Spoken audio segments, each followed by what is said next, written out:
Alors, dans cette vidéo, on va animer un petit peu tout ça. Parce que là, si on lance, notre personnage bouge sans aucun problème. Par contre, si je déplace la souris, on voit que il ne bouge pas. Donc là, ça va être un petit peu un souci.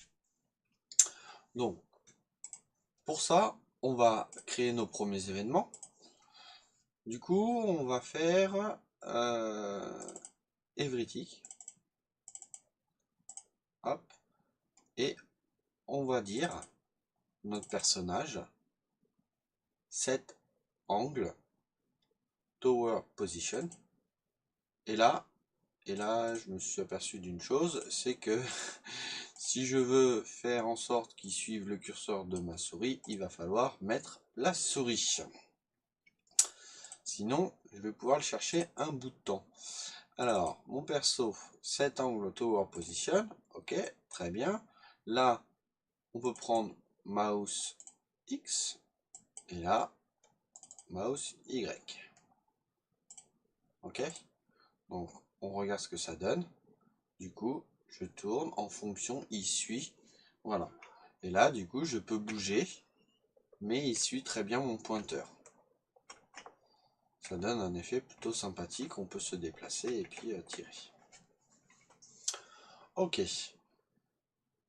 Donc là, on va essayer d'animer aussi un petit peu nos monstres. Donc nos monstres, on va dire au début. Alors, on start layout. Voilà. Et nos monstres, on va lui mettre cet angle. Et là, on va mettre random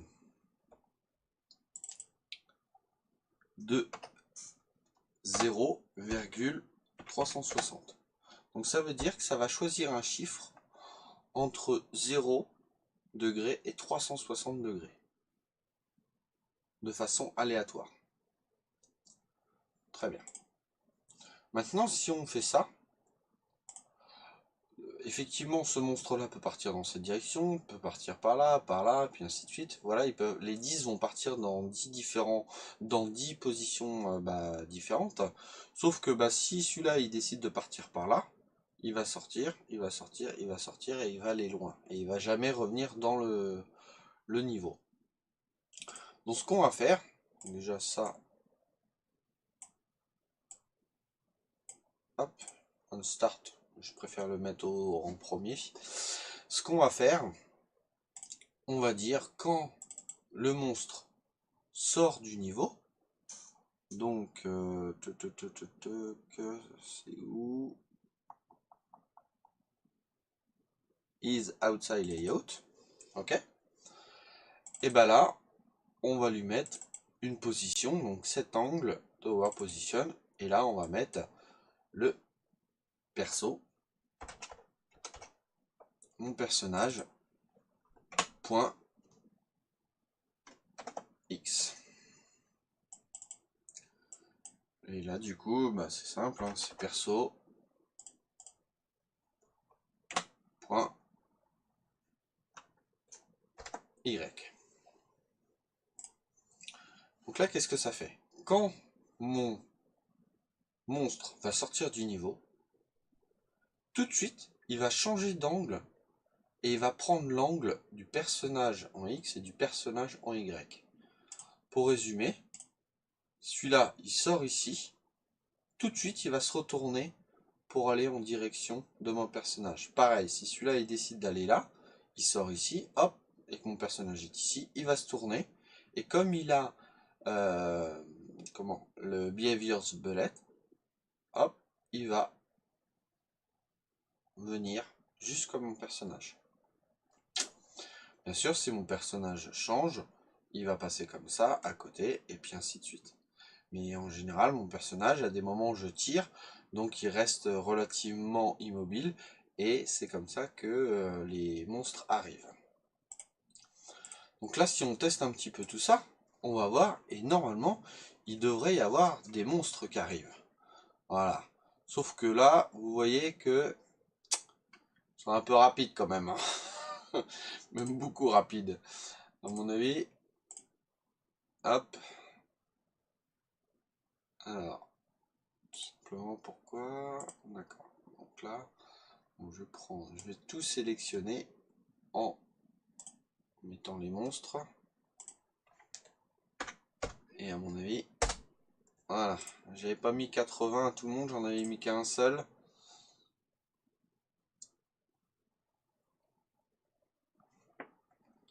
Voilà. Ils arrivent, les petits monstres.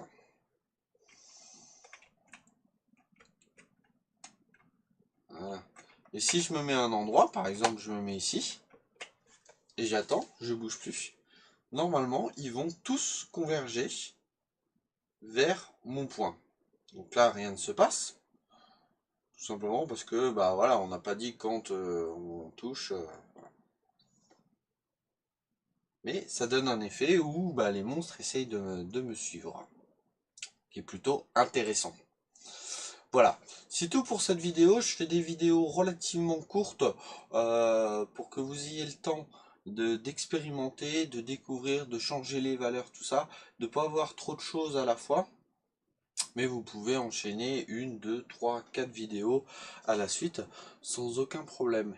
N'hésitez pas à les partager, et quand je dis partager, c'est pas forcément partager avec la flèche de YouTube ou quoi que ce soit, c'est aussi d'en parler autour de vous. Voilà, vous discutez avec des amis, tout ça. Ah, je suis en train de faire un jeu vidéo. Ah bon, c'est pas compliqué.